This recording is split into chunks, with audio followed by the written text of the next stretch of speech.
ದಿನ ಕಾರಲ್ಲಿ ಹೋಯ್ತಿದ್ದೋ, ಇವಾಗ ಬೈಕಲ್ಲಿ ಹೋಯ್ತಾ ಇದೀವಿ. ಅಪ್ಪು ಕರ್ಕೊಂಡು ಫಸ್ಟ್ ಟೈಮ್ ದೇವಸ್ಥಾನಕ್ಕೆ ಬೈಕಲ್ಲಿ ಹೋಯ್ತಾ ಇದೀವಿ ನಾವು. ಪಾರ್ಕಿಂಗ್ ಸಮಸ್ಯೆ ಸುಮ್ಮನೆ. ಇವತ್ತೇನು ರಶ್ ಇರಲ್ಲ ಅನ್ಕೊಂಡಿರ್ತೀನಿ. ಗುರುವಾರ ಹೌದಾ? ಬಾಕಿ ದಿವಸ ರಶ್ ಇರಲ್ಲ. ಶಿವು, ನಾನು, ಯಶು, ರಾಘವೇಂದ್ರ ಸ್ವಾಮಿ ದೇವಸ್ಥಾನಕ್ಕೆ ಹೋಯ್ತಿದ್ದೀವಿ. ಇಲ್ಲಿ ನೋಡುವ ಫೋಟೋ ಹೊಡಿತೀನಿ ನೋಡುವ ಅಪ್ಪು.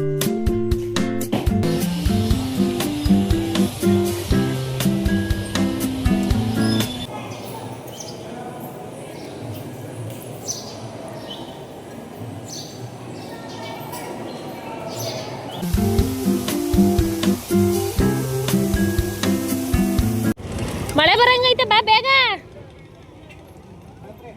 ತಗೋ. ಸಪ್ರೇಟ್ ಆಗಿ ಅಣ್ಣ ಜಿಲೇಬಿ ಕೊಡೋಣ. ಬೇಡ ಬೇಡ, 4 kg ಕೊಡಿ. 4 kg ಸಾಕು.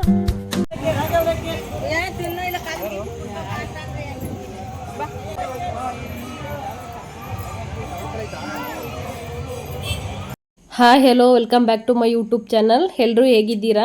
ತುಂಬಾನೇ ಚೆನ್ನಾಗಿ ಬೇಯಿಸ್ಕೊಂಡಿದ್ದೀನಿ. ಇದನ್ನು ಸ್ವಲ್ಪ ಹಂಗೆ ಮ್ಯಾಶ್ ಮಾಡ್ಕೊಂಬಿಟ್ಟು ಅವಳಿಗೆ ಕೊಡೋಣ ಅಂತ ಹೇಳಿ ಹಾಕಿದ್ದೀನಿ. ತುಂಬಾನೇ ಚೆನ್ನಾಗಿರುತ್ತೆ ಅಂತ ಬಾರ್ಲಿ ಅಕ್ಕಿ ಕೂಡ ಹಾಕಿದ್ದೀನಿ ಇದಕ್ಕೆ. ಇವಾಗ ಇದನ್ನು ಸ್ವಲ್ಪ ಮ್ಯಾಶ್ ಮಾಡಿಬಿಟ್ಟು ತಿನ್ನಿಸ್ಬೇಕು ಅವಳಿಗೆ. ಈ ಮಿಕ್ಸಿಲೆಲ್ಲ ರುಬ್ಬಿಟ್ರೆ ಜಾಸ್ತಿ ನೀರು ಥರ ಆಗುತ್ತೆ, ಹಂಗಾಗಿ ಅವಳಿಗೆ ತಿನ್ಲಿಕ್ಕೆ ಅಷ್ಟು ಇಷ್ಟ ಆಗೋದಿಲ್ಲ. ಹಂಗಾಗಿ ಕೈಯಲ್ಲೇ ಮ್ಯಾಶ್ ಮಾಡಿಬಿಟ್ಟು ಕೊಡ್ತಾ ಇದ್ದೀನಿ. ಇಲ್ಲಿ ನಮ್ಮ ಮನೆ ಕೆಳಗಡೆ ಸಿಪೆಂಟ್ ತೋಟ ಎಲ್ಲ ಮಾಡಿದ್ದಾರೆ.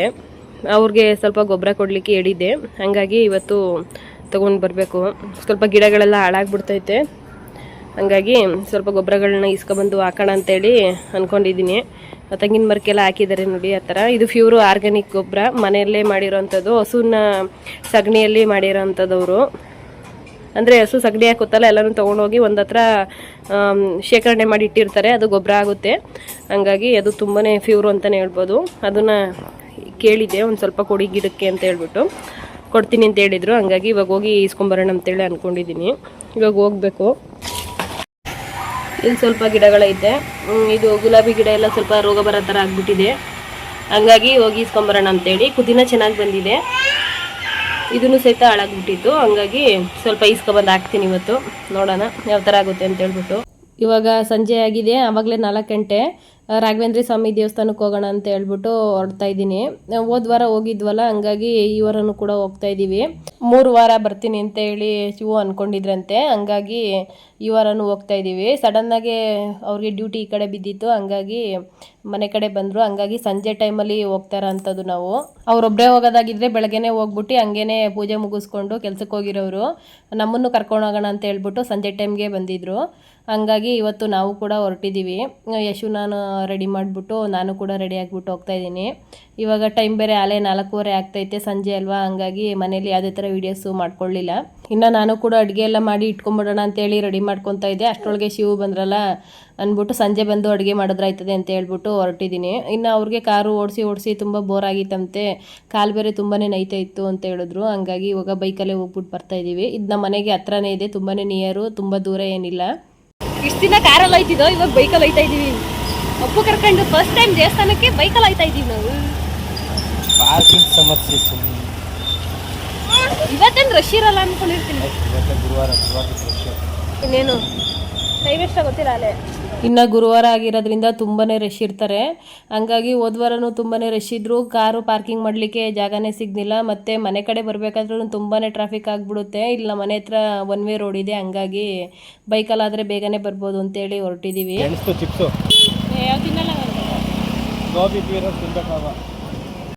ಇಲ್ಲಿ ಮರದ ಗೆಣಸನ್ನ ಫ್ರೈ ಮಾಡಿಬಿಟ್ಟು ಕೊಡ್ತಾರೆ, ಆಲೂಗಡ್ಡೆ ಚಿಪ್ಸ್ ಥರ. ತುಂಬಾ ಚೆನ್ನಾಗಿರುತ್ತೆ, ಉಪ್ಪು ಖಾರ ಎಲ್ಲ ಹಾಕ್ಬಿಟ್ಟು.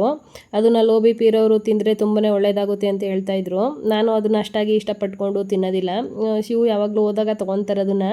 ಸತಿ ಹೋದಾಗಲೂ ತಿನ್ನು ಅಂತೇಳಿ ತೊಗೊಟ್ರು, ನಾನು ತಿನ್ನಲೇ ಇಲ್ಲ, ಅದನ್ನು ನಂಗೆ ಇಷ್ಟ ಆಗಲ್ಲ ಅಂತೇಳ್ಬಿಟ್ಟು. ಈ ಸತಿನೂ ಕೇಳಿದ್ರು, ಬೇಡ ಅಂತ ಹೇಳ್ಬಿಟ್ಟು ಹೋಗ್ತಾಯಿದ್ದೀನಿ. ಇರ್ಲಿಕಾಯಿ ಏನಾದರೂ ಸಿಕ್ಕಿದ್ರೆ ತೊಗೊಂಡು ಉಪ್ಪಿನಕಾಯಿ ಮಾಡೋಣ ಅಂತ ಹೇಳ್ಬಿಟ್ಟು. ಇರ್ಲಿಕಾಯಿ ಉಪ್ಪಿನಕಾಯಿ ತಿಂದರೆ ಬೇಗನೆ BP ಆಗುತ್ತೆ.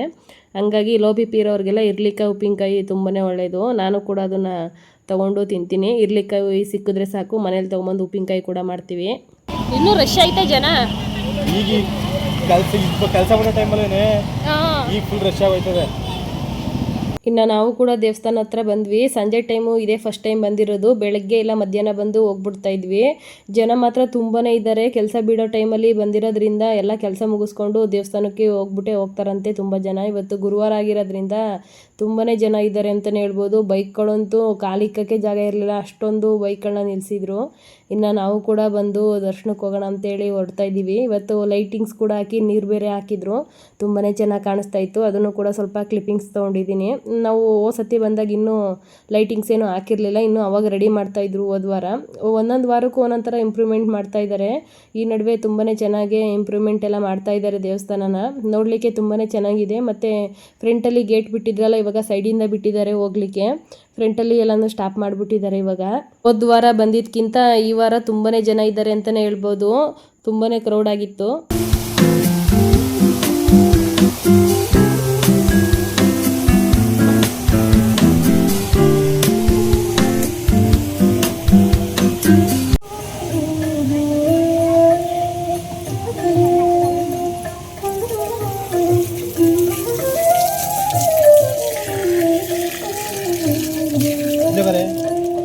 ಅವ್ರು ಹೆಂಗೋ ಆನ್ ಮಾಡಿದ್ರಲ್ಲ.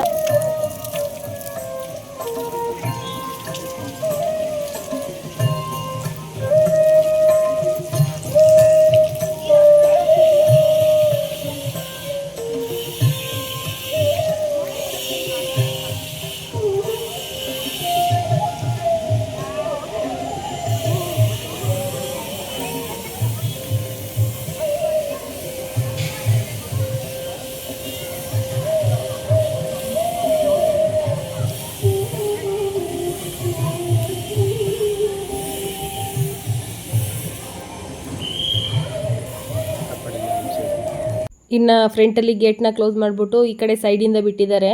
ಹಂಗಾಗಿ ನಾವು ಕೂಡ ಈ ಕಡೆ ಸೈಡಿಂದನೇ ಬಂದ್ವಿ. ಇನ್ನು ಲೈಟಿಂಗ್ಸ್ ಎಲ್ಲ ಆನ್ ಮಾಡಿದ್ರು. ಸಂಜೆ ಆಯ್ತಲ್ವ, ಹಂಗಾಗಿ ಸಂಜೆ ಆದ್ರೂ ತುಂಬಾ ಜನ ಅಂತಲೇ ಹೇಳ್ಬೋದು. ಏನೇ ಆದ್ರೂ ಮಧ್ಯಾಹ್ನದ ಹೊತ್ತು ಬಂದು ಹೋಗ್ಬೋದು. ಈ ಬೆಳಗ್ಗೆ ಸಂಜೆ ಹೊತ್ತು ಮಾತ್ರ ತುಂಬಾ ಜನ ಇರ್ತಾರೆ. ದೇವ್ರನ್ನೂ ಕೂಡ ನೋಡ್ಲಿಕ್ಕಾಗೋದಿಲ್ಲ.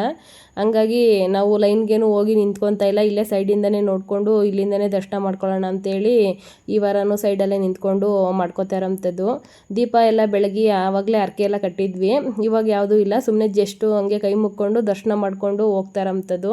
ಹಂಗಾಗಿ ಇಲ್ಲೇ ನಿಂತ್ಕೊಂಡು ವಿಡಿಯೋ ಕೂಡ ಮಾಡ್ಕೊತಾ ಇದ್ದೀನಿ. ಇಲ್ಲಿಂದನೇ ತುಂಬಾ ಚೆನ್ನಾಗಿ ಕಾಣಿಸ್ತಾ ಇದೆ ದೇವರು ಅಂತಲೇ ಹೇಳ್ಬೋದು.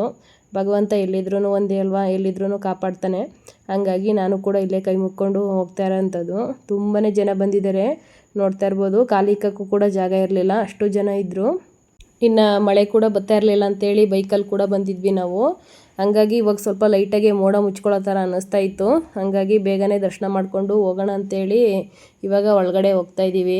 ಒಳಗಡೆ ನೋಡಿದ್ರೆ 4 ಲೈನು ಕ್ಯೂ ನಿಂತ್ಕೊಬಿಟ್ಟಿದ್ರು, ಅಷ್ಟು ಜನ ಒಳಗಡೆ ಇದ್ದರು. ಹೊರಗಡೆ ಸ್ವಲ್ಪ ಪರವಾಗಿರಲಿಲ್ಲ, ಇಲ್ಲಿ ಒಳಗಡೆ ಬರ್ತಾ ತುಂಬಾ ಜನ ಇದ್ದರು. ಇನ್ನೇನು ಮಾಡಲಿಕ್ಕಾಗೋದಿಲ್ಲ, ಈಗ ಅಷ್ಟು ದೂರದಿಂದ ಬಂದಿದ್ದೀವಲ್ವ, ದೇವ್ರನ್ನ ನೋಡ್ಕೊಂಡೇ ಹೋಗೋಣ ಅಂತ ಹೇಳ್ಬಿಟ್ಟು ನಾವು ಕೂಡ ಆ ಕಡೆಯಿಂದ ಲೈನಿಗೆ ಬರೋಣ ಅಂತೇಳಿ ಹೋಗ್ತಾ ಇದ್ದೀವಿ. ಈ ಕಡೆಯಿಂದ ತುಂಬಾ ಲೈನ್ ಇತ್ತು, ಈ ಕಡೆಯಿಂದ ಸ್ವಲ್ಪ ಪರವಾಗಿರಲಿಲ್ಲ. ಹಂಗಾಗಿ ಈ ಕಡೆ ಲೈನಲ್ಲಿಂದ ಹೋಗೋಣ ಅಂತೇಳಿ ಹೋಗ್ತಾಯಿದ್ದೀವಿ ನಿಂತ್ಕೊಳ್ಳೋಕ್ಕೆ. ದೇವ್ರನ್ನ ಯಾವತ್ತೂ ನಾವು ಕಾಯ್ದು ನೋಡಬೇಕು. ಭಗವಂತ ನಮಗೋಸ್ಕರ ಯಾವತ್ತೂ ಕಾಯೋದಿಲ್ಲ, ನಾವೇ ದೇವ್ರನ್ನ ಕಾಯ್ದುಬಿಟ್ಟು ನೋಡ್ಕೊಂಡು ಹೋಗ್ಬೇಕು ಅಂತಲೇ ಹೇಳ್ತೀನಿ. ನನಗೆ ಅನಿಸಿದ್ದು ಅಷ್ಟೇ. ನಾನು ಎಲ್ಲೋದ್ರೂ ದೇವ್ರನ್ನ ಎಷ್ಟೇ ರಶ್ ಇದ್ರೂ ಕಾಯ್ದು ನಿಂತ್ಕೊಂಡು ನೋಡಿಕೊಂಡೇ ಹೋಗೋವಂಥದ್ದು. ಹಾಗಾಗಿ ಅದೇನಾದರೂ ಆಗಿರಲಿ ಅಂತೇಳಿ ಇಲ್ಲಿಂದನೇ ನೀಟಾಗಿ ಕಾಣಿಸ್ತಾ ಇತ್ತು. ವೀಡಿಯೋ ಕೂಡ ಮಾಡಿದ್ದೀನಿ. ಆದ್ರೂ ಹತ್ರಕ್ಕೆ ಹೋಗಿ ಮಂಗಳಾರತಿ ತೊಗೊಂಡು ಹೋಗೋಣ ಅಂತೇಳಿ ಫ್ರಂಟ್ಗೆ ಹೋಗ್ತಾಯಿದ್ದೀನಿ. ಇಲ್ಲೆಲ್ಲ ಸರ್ಕಲ್ ಹಾಕ್ಬಿಟ್ಟಿದ್ದಾರಲ್ವ, ದೇವ್ರನ್ನ ಮುಟ್ಲಿಕ್ಕೂ ನಮಗೆ ಪರ್ಮಿಷನ್ ಇಲ್ಲ, ದೂರದಿಂದನೇ ನೋಡಬೇಕು. ಇಲ್ಲಿಂದ ನೋಡಿದ್ರು ಒಂದೇ, ಹತ್ರಕ್ಕೆ ಹೋಗಿ ನೋಡಿದ್ರು ಒಂದೇ. ಹಂಗಾಗಿ ಇವಾಗ ಹತ್ರಕ್ಕೆ ಕೂಡ ಹೋಗಿ ನೋಡೋಣ ಅಂತೇಳಿ ಹೋಗ್ತಾಯಿದ್ದೀನಿ. ಈ ಕಡೆ ಲೈನು ಆವಾಗಲೇ ಹೇಳ್ದಂಗೆ ಸ್ವಲ್ಪ ಕಡಿಮೆ ಇತ್ತು. ಹಾಗಾಗಿ ಲೈಟಿಂಗ್ಸ್ ಎಲ್ಲ ಹಾಕಿದಾರಲ್ವ, ನೈಟು ಬಂದಿರೋದಿದೆ ಫಸ್ಟ್ ಟೈಮು. ತುಂಬಾ ಸುಂದರವಾಗಿ ಕಾಣಿಸ್ತಾ ಇತ್ತು ದೇವಸ್ಥಾನ ಅಂತಲೇ ಹೇಳ್ಬೋದು. ನಾನು ಇದೇ ಫಸ್ಟ್ ಟೈಮು ಸಂಜೆ ಟೈಮಲ್ಲಿ ಬಂದಿರೋದು. ಮಧ್ಯಾಹ್ನ ಇಲ್ಲ ಬೆಳಗ್ಗೆ ಟೈಮ್ ಬಂದು ಹೋಗ್ಬಿಡ್ತಾ ಇದ್ವಿ ಯಾವಾಗ್ಲೂ. ಇನ್ನು ಮಂತ್ರಾಲಯದಲ್ಲಿ ಇಷ್ಟು ಜನ ಇರ್ತಾರೋ ಇಲ್ವೋ ಗೊತ್ತಿಲ್ಲ, ಇಲ್ಲಿ ಮಾತ್ರ ರೆಗ್ಯುಲರಾಗಿ ಜನ ಬರ್ತಾನೆ ಇರ್ತಾರೆ. ಅದರೊಳಗೂ ಈ ವಾರದ ದಿನ ಮತ್ತು ಗುರುವಾರ ಟೈಮಲ್ಲಿ ಈ ಥರ ವಿಶೇಷವಾಗಿ ಯಾವುದಾದ್ರೂ ಪೂಜೆ ಇತ್ತು ಅಂತ ಹೇಳಿದ್ರೆ ಇಲ್ಲಿ ಕಾಲಿಕ್ಕಕ್ಕೂ ಜಾಗ ಇರೋಲ್ಲ. ಸಂಜೆ ಆಯ್ತಿದಂಗೆ ತುಂಬಾನೇ ಜನ ಬರ್ತಾನೆ ಇದ್ದಾರೆ. ಇನ್ನು ಕ್ರೌಡ್ ಕೂಡ ಜಾಸ್ತಿನೇ ಆಗ್ತಾ ಇದೆ ಅಂತಾನೆ ಹೇಳ್ಬೋದು. ಇನ್ನ ಇವತ್ತು ಇನ್ನೊಂದು ವಿಶೇಷ ಏನು ಅಂತ ಅಂದ್ರೆ ದೇವ್ರದ್ದು ಪ್ರಸಾದ ಕೂಡ ಮತ್ತೆ ಮಾಡ್ತಾ ಇದ್ರು. ಏನೋ ಗೊತ್ತಿಲ್ಲ ನನಗೂ ಇವತ್ತೇನು ವಿಶೇಷ ಅಂತ ಅಂದ್ಬಿಟ್ಟು ನಾವು ಮಾಮೂಲಿ ಗುರುವಾರ ಅಂತ ಹೇಳಿ ಬಂದಿರೋದು ಅಷ್ಟೇನೆ. ಆದರೆ ದೇವ್ರ ಪ್ರಸಾದ ಮತ್ತೆ ಮಾಡ್ತಾ ಇದ್ದಾರೆ. ಎಲ್ಲರೂ ಲೈನ್ಗೆ ಹೋಗಿ ಅಂತ ಹೇಳಿ ಐನವರು ಕೂಡ ಇಲ್ಲೇ ಹೇಳ್ತಾ ಇದ್ರು ಎಲ್ಲರಿಗೂ. ಇನ್ನು ನಾವು ಕೂಡ ಪೂಜೆ ಎಲ್ಲ ಮುಗಿಸ್ಕೊಂಡು ಹೋಗೋಣ ಅಂತೇಳಿ ಹೊರಟಿದ್ದೀವಿ. ಇನ್ನು ಶಿವು ಕೂಡ ದೇವಸ್ಥಾನ ಎಲ್ಲ ನೋಡಿಕೊಂಡು ಹೋಗೋಣ, ಹೆಂಗೂ ಫ್ರೀಯಾಗಿದೆಯಲ್ವಾ ಈ ಕಡೆ ಅಂತ ಹೇಳ್ಬಿಟ್ಟು ಬಂದರು. ಇಲ್ಲಿ ಮಾತ್ರ ದೇವ್ರ ಹತ್ರ ಮಾತ್ರ ತುಂಬಾ ರಶ್ ಇದೆ. ಈ ಕಡೆ ಎಲ್ಲ ಪರವಾಗಿರಲಿಲ್ಲ, ಆರಾಮಾಗಿ ನೋಡ್ಬೋದಿತ್ತು. ಹಂಗಾಗಿ ಇವಾಗ ನಾವು ಕೂಡ ದರ್ಶನ ಮುಗಿಸ್ಕೊಂಡು ಪ್ರಸಾದ ಇಸ್ಕೊಳ್ಳೋಣ ಅಂತೇಳಿ ಹೋಗ್ತಾ ಇದ್ದೀವಿ. ಹೋದ ವಾರ ಬಂದಾಗ ನಮಗೆ ಪ್ರಸಾದ ಸಿಕ್ಕಿರಲಿಲ್ಲ, ಈ ವಾರ ಇನ್ನೂ ಕೊಡ್ತಾ ಇದ್ದಾರೆ, ಹಂಗಾಗಿ ಹೋಗ್ತಾ ಇದ್ದೀವಿ. ಮುಂದಿನ ಬೇಗ ಬರೋದು. ಆಮೇಲೆ 3 ವಾರ ಮುಗಿದಾದ್ಮೇಲೆ ಆಮೇಲೆ ನೋಡೋದು ಎಲ್ಲ ಒಳ್ಳೇದಾಯ್ತಾ ಇದೆ ಬರೋದು. ಇನ್ನು ನಮ್ಮ ಮನೇಲಿ ಎಲ್ರಿಗೂ ಒಬ್ರಿಗೆ ಹುಷಾರಿಲ್ಲಂಗೆ ಆಗ್ತಾ ಇದೆ. ಹಂಗಾಗಿ ಶಿವು ಕೂಡ ಹೇಳ್ತಾ ಇದ್ರು ನೆಕ್ಸ್ಟ್ ವಾರ ಬೇಗನೆ ಬಂದ್ಬಿಡೋಣ, 3 ವಾರ ಮುಗಿಯುತ್ತೆ ಅಂತ ಹೇಳಿ. ಭಗವಂತ ಎಲ್ಲನೂ ಒಳ್ಳೇದು ಮಾಡಿಕೊಂಡ್ರೆ ವಾರ ಬರೋಣ ಅಂತ ಹೇಳಿ ಹೇಳ್ತಾ ಇದ್ರು. ನೋಡಬೇಕು, ನಾನು ಕೂಡ ಯಾವುದೇ ಥರ ಅರ್ಕೆಯನ್ನು ಮಾಡ್ಕೊಳ್ಳಲ್ಲ. ಯಾವ್ದಾರ ದೇವಸ್ಥಾನಕ್ಕೆ ಹೋದರೆ ಎಲ್ಲೋ ರೇರು ನಾನು ಅರ್ಕೆ ಮಾಡ್ಕೊಳ್ಳೋ ಅಂಥದ್ದು. ಭಗವಂತ ಎಲ್ಲರನ್ನೂ ಕಾಪಾಡಪ್ಪ ಅಂತ ಹೇಳಿ ಬೇಡ್ಕೊತೀನಿ ಅಷ್ಟೇ. ಅದ್ರೊಳಗೂ ನಮ್ಮ ಮನೇಲಿ ನನ್ನ ಮಕ್ಕಳು, ನನ್ನ ಗಂಡ, ನಮ್ಮಮ್ಮ, ನಮ್ಮ ಫ್ಯಾಮಿಲಿ ಎಲ್ಲ ಚೆನ್ನಾಗಿರಲಿ ಅಂತ ಹೇಳಿ ಅದೊಂದು ರಿಕ್ವೆಸ್ಟು ದೇವ್ರ ಹತ್ರ ಮಾಡ್ತೀನಿ. ಅಷ್ಟು ಬಿಟ್ಟರೆ ಬೇರೆ ನಾನು ಇನ್ಯಾರಿಗೂ ಏನೂ ಕೇಳಕ್ಕೆ ಹೋಗಲ್ಲ. ಅವ್ರಿಗೆ ಹಂಗೆ ಮಾಡಲಿ ಹಿಂಗೆ ಮಾಡಲಿ ಅಂತಲೂ ನಾನು ಯಾರಿಗೂ ಶಾಪನೂ ಹಾಕಕ್ಕೆ ಹೋಗಲ್ಲ. ಭಗವಂತನಿಗೆ ಎಲ್ಲ ಗೊತ್ತಿರುತ್ತಲ್ವ, ನಾವು ಎಕ್ಸ್ಟ್ರಾ ಹೇಳೋ ಅಂಥದ್ದು ಏನೂ ಇಲ್ಲ. ಯಾರಿಗೆ ಏನು ಕೊಡಬೇಕು, ಯಾರಿಗೆ ಏನು ಕೊಡಬಾರ್ದು ಅನ್ನೋದು ಭಗವಂತ ಇವಾಗ ನಮಗೆ ಏನು ಬೇಕು ಏನು ಬೇಡ ಅಂತ ಕೊಡೋದು ಬಿಡೋದು ಎಲ್ಲ ಅವನಿಗೆ ಬಿಟ್ಟಿದ್ದು. ಹಂಗಾಗಿ ನಾನು ಯಾರಿಗೂ ಯಾವುದೇ ಥರ ಏನು ಶಾಪ ಗೀಪ ಆ ಥರ ಎಲ್ಲ ಹಾಕೋದು ಏನು ಮಾಡ್ಲಿಕ್ಕೆ ಹೋಗೋದಿಲ್ಲ. ಭಗವಂತ ನಮ್ಗೆ ಏನು ಕೊಡ್ತಾನೆ ಅದನ್ನೇ ಸ್ವೀಕರಿಸ್ತೀನಿ. ಕಷ್ಟ ಕೊಡಬೇಡ ಅಂತ ಹೇಳಿ ನಾನು ಯಾವತ್ತೂ ಅಂದ್ಕೊಳ್ಳೋದಿಲ್ಲ. ಕಷ್ಟನ ಕೊಡಲಿ, ಆದರೆ ಅದನ್ನು ಎದುರಿಸೋ ಅಷ್ಟು ಶಕ್ತಿನೂ ಕೂಡ ಕೊಡಲಿ ದೇವರು ಅಂತ ಹೇಳಿ ಕೇಳ್ಕೊತೀನಿ.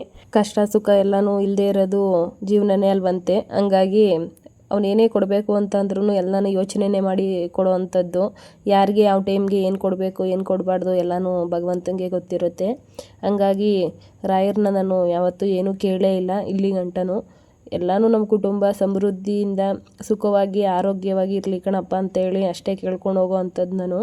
ಬೇರೆ ಅದು ಬಿಟ್ಟು ನಾನು ಯಾವತ್ತೂ ಏನು ನನಗೆ ಹಣ ಕೊಡು, ಆಸ್ತಿ ಕೊಡು, ಅದು ಕೊಡು ಇದು ಕೊಡು ಅಂತ ಯಾವತ್ತೂ ನಾನು ಕೇಳೋದು ಇಲ್ಲ. ಅವನಿಗೆ ಗೊತ್ತಿರುತ್ತೆ ಏನು ಕೊಡಬೇಕು ಏನು ಕೊಡಬಾರ್ದು ಅಂತೇಳಿ. ನಮ್ಗೆ ಯಾವ ಟೈಮ್ಗೆ ಏನು ಕೊಡಬೇಕು ಅದನ್ನು ಕೊಡ್ತಾನೆ ಅಂತ ಹೇಳಿ ಭಾವಿಸ್ತೀನಿ. ಈ ಜೀವನನೇ ಸಾಕಪ್ಪ, ಈ ಪ್ರಪಂಚನೇ ನನಗೆ ಬೇಡ, ನಾನು ಈ ಭೂಮಿ ಮೇಲೆ ಇರೋದೇ ಇಷ್ಟ ಇಲ್ಲ ನನಗೆ, ನಾನು ಬದುಕಲೇಬಾರ್ದು ಅಂತ ಹೇಳಿ ಅಂದ್ಕೊಂಡಿದ್ದಾಗ ಭಗವಂತ ನಾನು ಕೇಳ್ದಲೇ ಕೊಟ್ಟಿರೋ ಅಂಥ ವರ. ಹಂಗಾಗಿ ನಾನು ಹೆಚ್ಚಿಗೆ ಏನೂ ಕೇಳಲಿಕ್ಕೆ ಹೋಗೋದಿಲ್ಲ. ನನಗೆ ಯಾವ ಟೈಮ್ಗೆ ಏನು ಬೇಕು ಅದನ್ನು ಅವನು ಕರುಣಿಸಿದ್ದಾನೆ. ಹಂಗಾಗಿ ನಾನು ಎಲ್ಲ ದೇವರು ಒಂದೇನೆ ಅಂತಲೇ ಹೇಳಿ ಭಾವಿಸೋದು. ನಾನು ಆ ದೇವರು ಈ ದೇವರು ಅಂತೇಳಿ ಯಾವತ್ತೂ ಭೇದ ಭಾವ ಮಾಡಿಲ್ಲ, ಮಾಡೋದು ಇಲ್ಲ. ಹಂಗಾಗಿ ನನಗೆ ಎಲ್ಲ ದೇವರು ಒಂದೇನೆ. ನೀರು ಇವಾಗ ಚೆನ್ನಾಗಿ ಕಾಣಿಸ್ತದೆ.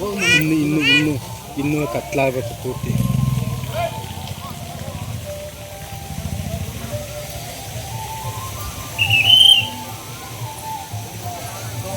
ಬಟ್ಟೆ ಹೋಗಿದ್ರೆ ಅಲ್ಲಿ ಹೋಗ್ತೀನಿ.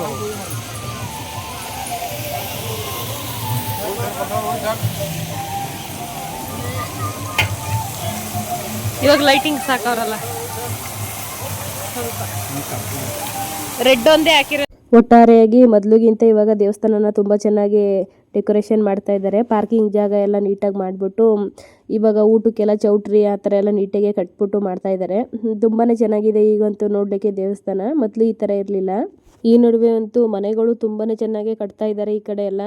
ಮೊದಲೆಲ್ಲ ಎಲ್ಲೋ ಒಂದು ಮನೆ ಇತ್ತು, ಈಗ ದೇವಸ್ಥಾನ ಆದಮೇಲೆ ತುಂಬ ಇಂಪ್ರೂವ್ಮೆಂಟ್ ಆಯಿತು. ಹಂಗಾಗಿ ಈ ಕಡೆ ಸೈಟ್ಗಳು ಕೂಡ ತುಂಬಾ ದುಬಾರಿಯಾಗಿದೆ ಅಂತಲೇ ಹೇಳ್ಬೋದು. ಇವಾಗ ಸಿಕ್ಕಾಬಟ್ಟೆ ರೇಟ್ನ ಮಾಡಿಬಿಟ್ಟಿದ್ದಾರೆ ಈ ಕಡೆ ಎಲ್ಲ. ಇವಾಗ ಹೆಜ್ಜೆಗೂ ಒಂದೊಂದು ಅಂಗಡಿಗಳಿದೆ, ಅದು ಇದು ಅಂತೇಳಿ ಮಾರ್ತಾನೆ ಇರ್ತಾರೆ. ಇವಾಗ ಮೊದಲು ಅಲ್ಲೊಂದು ಇಲ್ಲೊಂದು ಅಂಗಡಿ ಕಾಣಿಸ್ತಾ ಇತ್ತು, ಇವಾಗ ತುಂಬಾ ಚೆನ್ನಾಗಿ ಎಲ್ಲರೂ ಸಹಿತ ಮಾರಲಿಕ್ಕೆ ಶುರು ಮಾಡ್ಕೊಂಬಿಟ್ಟಿದ್ದಾರೆ.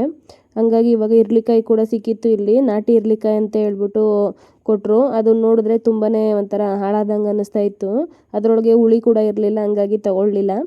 ಬೇರೆ ಕಡೆ ನೋಡೋಣ ಅಂತೇಳಿ ಬಂದಿದ್ದೀನಿ. ಇನ್ನು ನುಗ್ಗೆಕಾಯಿ ತೊಗೊಳ್ಳೋಣ ಅಂತೇಳಿ ತೊಗೊಂಡೆ. ತುಂಬಾ ಫ್ರೆಶ್ ಆಗಿತ್ತು ಅಂತ ಹೇಳ್ಬಿಟ್ಟು. ಹೋದ ಸರಿ ಬಂದಾಗ ಕಡಲೆಪುರಿ ತೊಗೊಂಡಿರಲಿಲ್ಲ, ಮರ್ತುಬಿಟ್ಟಿದೆ. ಹಂಗಾಗಿ ಇವಾಗ ಕಡಲೆಪುರಿ ತೊಗೊತೀನಿ ಅಂತೇಳಿ ಶಿವು ಹೋಗಿದ್ರು. ಅಲ್ಲೇ ಬಿಸಿ ಬಿಸಿ ಜಿಲಾಬಿ ಕೂಡ ಹಾಕ್ತಾಯಿದ್ರು. ಹಾಗಾಗಿ ಅದನ್ನು ಕೂಡ ತೊಗೊಂಡು, ಮಳೆ ಬೇರೆ ಬರಲಿಕ್ಕೆ ಶುರು ಆಗ್ತೈತೆ, ಸಣ್ಣ ಸಣ್ಣದಾಗಿ ಹನಿ ಬೇರೆ ಬರ್ತಾಯಿತ್ತು. ಹಾಗಾಗಿ ಇನ್ನು ಸಾಯಿಬಾಬಾ ದೇವಸ್ಥಾನಕ್ಕೆ ಕೂಡ ಹೋಗಬೇಕಿತ್ತು. ಹಾಗಾಗಿ ಅಲ್ಲಿಗೂ ಹೋಗೋಣ ಅಂತೇಳಿ ಇವಾಗ ಕಡಲೆಪುರಿ ಮತ್ತು ಜಿಲೇಬಿನ ತೊಗೊಂಡು ಹೋಗ್ತಾಯಿದ್ದೀನಿ. ತುಂಬಾ ಫ್ರೆಶ್ಶಾಗಿ ಮಾಡ್ತಾಯಿದ್ರು, ಬಿಸಿ ಇತ್ತು ಜಿಲೇಬಿ ಅಂತ ಹೇಳ್ಬಿಟ್ಟು ಇದನ್ನು ಕೂಡ ತೊಗೊಂಡೆ. ಫ್ರೆಶ್ ಆಗಿದ್ದರೆ ತಿನ್ನಲಿಕ್ಕೆ ತುಂಬಾ ಚೆನ್ನಾಗಿರುತ್ತೆ ಜಿಲೇಬಿ ಅಂತೇಳಿ. ಇನ್ನು ಪಾಲಕ್ ಸೊಪ್ಪು ಕೂಡ ತುಂಬಾ ಫ್ರೆಶ್ ಆಗಿತ್ತು ಅಂತ ಹೇಳ್ಬಿಟ್ಟು ಬರೀ 5 ರೂಪಾಯಿ ಒಂದು ಕಟ್ಟು ಅಂತೇಳಿ ಮಾರ್ತಾಯಿದ್ರು. ಅದನ್ನು ಕೂಡ ತಗೊಂಡು ಇನ್ನು ಕಬ್ಬಿನ ಜ್ಯೂಸು ಕುಡಿಬೇಕು ಅಂತೇಳಿ ಅನ್ನಿಸ್ತಾ ಇತ್ತು. ಕಬ್ಬಿನ ಜ್ಯೂಸು ಕೂಡ ಕುಡ್ಕೊಂಡು ಸಾಯಿಬಾಬಾ ದೇವಸ್ಥಾನಕ್ಕೆ ಹೋಗೋಣ ಅಂತೇಳಿ ಹೊರಟಿದ್ದೀವಿ. ಅಷ್ಟರೊಳಗಡೆ ಮಳೆ ಜೋರಾಗಿ ಬಂದೇ ಬಿಡ್ತು. ಹಂಗಾಗಿ ಇಲ್ಲಿ ಸ್ವಲ್ಪ ಹೊತ್ತು ನಿಂತ್ಕೊಂಡು ಹೋಗೋಣ ಅಂತೇಳಿ ಇಲ್ಲೇ ನಿಂತಿದ್ವಿ. ಹಂಗಾಗಿ ಇಲ್ಲೇ ಜಿಲೇಬಿನೂ ಕೂಡ ತಿಂದ್ಕೊಂಡು ಸ್ವಲ್ಪ ಹೊತ್ತು ಟೈಮ್ನು ಕೂಡ ಸ್ಪೆಂಡ್ ಮಾಡಿಕೊಂಡು ನಿಂತಿದ್ವಿ. ಇಲ್ಲಿ ಬೋಂಡ ಆ ಥರ ಏನೂ ನಾವು ತಗೊಂಡು ತಿನ್ನಲ್ಲ. ಅದು ಎಣ್ಣೆ ನೋಡಿದ್ರೆ ತುಂಬಾ ಒಂಥರ ಇದ್ರ ಥರ ಅನ್ನಿಸ್ತಾ ಇತ್ತು. ಹಂಗಾಗಿ ಬೇಡ ಅಂತ ಬರೀ ಜಿಲೇಬಿ ತೊಗೊಂಡಿದ್ದು ಅಷ್ಟೇ. ಇನ್ನು ರಾಘವೇಂದ್ರ ಸ್ವಾಮಿ ದೇವಸ್ಥಾನ ಎಲ್ಲ ಮುಗಿಸ್ಕೊಂಡು ಸಾಯಿಬಾಬಾ ದೇವಸ್ಥಾನಕ್ಕೂ ಕೂಡ ಬಂದ್ವಿ. ಇಲ್ಲಿ ಬಂದರೆ ಹೊರ್ಗಡೆ ನೋಡಿದ್ರೆ ಜನನೇ ಇರಲಿಲ್ಲ. ಈ ಕಡೆ ಲೈನಲ್ಲಂತೂ ತುಂಬಾ ಜನ ಇದ್ದರು. ಇವಾಗ ಇಲ್ಲೂ ಕೂಡ ಲೈನ್ ಮಾಡಿಬಿಟ್ಟಿದ್ದಾರೆ. ತುಂಬಾ ಚೆನ್ನಾಗಿ ಮಾಡ್ತಾಯಿದ್ದಾರೆ ಇಲ್ಲೂ ಕೂಡ ದೇವಸ್ಥಾನನ. ಹಂಗಾಗಿ ಎಲ್ಲಿ ನೋಡಿದ್ರು ಬರೀ ಜನನೇ ಇವತ್ತು. ಇನ್ನೊಂದು ದಿನ ವಾರದ ದಿನ ಬರಬಾರ್ದಪ್ಪ, ಬೇರೆ ದಿನ ಬರಬೇಕು ಅಂತೇಳಿ ಅನ್ನಿಸ್ತಾ ಇತ್ತು. ಅಷ್ಟು ಜನ ಇದ್ದರು ಅಂತಲೇ ಹೇಳ್ಬೋದು. ಇನ್ನು ಚಿಕ್ಕ ಚಿಕ್ಕ ಮಕ್ಕಳು ಭರತನಾಟ್ಯಮ್ದು ಡ್ರೆಸ್ನು ಕೂಡ ಹಾಕ್ಕೊಂಡು ಬಂದು ಫೋಟೋ ಎಲ್ಲ ಹಿಡಿಸ್ಕೊತಾ ಇದ್ರು. ನೋಡಲಿಕ್ಕೆ ಒಬ್ರಿಗಿಂತ ಒಬ್ಬರು ತುಂಬಾ ಕ್ಯೂಟಾಗಿ ಕಾಣಿಸ್ತಾ ಇದ್ರು. ಅದನ್ನು ಸ್ವಲ್ಪ ವೀಡಿಯೋನ ಇದರಲ್ಲಿ ಆ್ಯಡ್ ಮಾಡಿದ್ದೀನಿ. ಈ ಥರ ಎಲ್ಲ ನೋಡಲಿಕ್ಕೆ ತುಂಬಾ ಚೆನ್ನಾಗಿರುತ್ತಲ್ವ. ಹೆಣ್ಮಕ್ಳನ್ನ ತುಂಬಾ ಮುದ್ದಾಗಿ ರೆಡಿಯಾಗಿದ್ರು ಅಂತಲೇ ಹೇಳ್ಬೋದು. ಇನ್ನು ನಾವು ಕೂಡ ಎಲ್ಲ ದರ್ಶನ ಮುಗಿಸ್ಕೊಂಡು ಇಲ್ಲೂ ಕೂಡ ಪ್ರಸಾದ ಕೊಟ್ಟರು. ಇಲ್ಲೂ ಕೂಡ ತಿಂದ್ಕೊಂಡು ಇವಾಗ ಎಲ್ಲೆಲ್ಲರೂ ಪ್ರಸಾದಗಳನ್ನ ಕೊಡೋಕ್ಕೆ ಶುರು ಮಾಡ್ಕೊಂಡಿದ್ದಾರೆ. ತುಂಬಾ ಚೆನ್ನಾಗಿ ದೇವರು ಕೂಡ ಅಲಂಕಾರ ಆಗಿತ್ತು. ಇನ್ನು ಇದನ್ನು ಕೂಡ ಮುಗಿಸ್ಕೊಂಡು ಇನ್ನು ಮನೆ ಕಡೆ ಹೊರಡ್ತಾ ಇದ್ದೀವಿ. ದಯವಿಟ್ಟು ಯಾರು ಹೊಸ್ದಾಗೆ ನೋಡ್ತಾ ಇದ್ದೀರಾ ನನ್ನ ವೀಡಿಯೋನ ಸಬ್ಸ್ಕ್ರೈಬ್ ಮಾಡಿಕೊಂಡು ನೋಡಿ ಅಂತೇಳಿ ಕೇಳ್ಕೊತಾ ಇದ್ದೀನಿ. ಆಲ್ರೆಡಿ ಸಬ್ಸ್ಕ್ರೈಬ್ ಮಾಡಿಕೊಂಡು ನೋಡ್ತಾ ಇರೋರಿಗೆಲ್ಲರಿಗೂ ಧನ್ಯವಾದಗಳು. ದಯವಿಟ್ಟು ನಿಮ್ಮ ಫ್ರೆಂಡ್ಸ್ ಆ್ಯಂಡ್ ಫ್ಯಾಮಿಲಿಗೆ ಶೇರ್ ಮಾಡಿ ಅಂತೇಳಿ ಕೇಳ್ಕೊತಾ ಇದ್ದೀನಿ. ಇವತ್ತಿನ ವ್ಲಾಗು ಇಷ್ಟೇ ಫ್ರೆಂಡ್ಸ್. ಇಷ್ಟ ಆಗಿದ್ದರೆ ಲೈಕ್ ಮಾಡಿ, ಕಮೆಂಟ್ಸ್ ಮಾಡಿ, ಶೇರ್ ಮಾಡಿ. ಮತ್ತು ಇನ್ನೊಂದು ವಿಷಯ ಹೇಳಬೇಕು ಅಂತೇಳಿ ಅಂದ್ಕೊಂಡೆ. ಎಷ್ಟೋ ಜನ ವೀಡಿಯೋನ ಸಬ್ಸ್ಕ್ರೈಬ್ ಮಾಡ್ಕೊತಾ ಇದ್ದೀರಾ, ಒಂದು 2 ಡೇಸು ಇಲ್ಲ 1 ಡೇಸ್ ಆದಮೇಲೆ ತಿರ್ಗಾನ ಅನ್ಫಾಲೋವರ್ ಮಾಡ್ಕೊತಾ ಇದ್ದೀರಾ. ಯಾಕೆ ಅಂತ ಗೊತ್ತಿಲ್ಲ. ನಾನು ಏನಕ್ಕೆ ಏನು ಅಂತ ಕೇಳಲಿಕ್ಕಾಗೋದಿಲ್ಲ. ಯಾಕೆ ಏನು ಅಂದ್ಬಿಟ್ಟು ಯಾರು ಅಂತ ನಮಗೂ ಗೊತ್ತಿರಲ್ಲ. ಫಾಲೋವರ್ ಮಾಡ್ಕೊತೀರಾ ಮತ್ತು ಅನ್ಫಾಲೋವರ್ ಮಾಡ್ತಾಯಿದ್ದೀರಾ. ಈ ಥರ ಮಾಡಬೇಡಿ ಅಂತ ಹೇಳಿ ಹೇಳ್ತಾ ಇದ್ದೀನಿ ಅಷ್ಟೇ. ನೆಕ್ಸ್ಟ್ ವೀಡಿಯೋದಲ್ಲಿ ಸಿಗ್ತೀನಿ. ಬಾಯ್.